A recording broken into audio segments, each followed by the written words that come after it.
সুন্দর বাণী আছে, লেখা থাকে, দেখছি ভোরের পাখি যদি তোমার আগেই জেগে যায় তাহলে তুমি ব্যর্থ। ভোরের পাখি যদি তোমার আগেই উঠে যায় তুমি ব্যর্থ। তোমার আগে উঠবে কেন? তুমি মানুষ, আশরাফুল মাখলুকাত, আল্লাহর সর্বশ্রেষ্ঠ সৃষ্টি, তুমি তো আগে উঠবার কথা।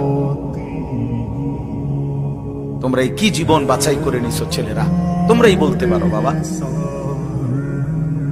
তোমার জন্য আমি আটকাবো না, আমার জন্য তুমি আটকাইবা না। কেউ কারোর জন্য আটকাবে না ছেলেরা, মনে রাখো। একদিন তোমার বাপের মতো করে কবরে চলে যাবে। এই যাই দৌড়ঝাঁপ করছে বেচারা কামাই করার, একদিন দেখবা তোমার রাইখা সে চলে গেছে। একদিন তুমিও চলে যাইবা। এই বন্ধু বান্ধব আড্ডা এগুলো সব থেকে দুনিয়ার জায়গায় থাকবে।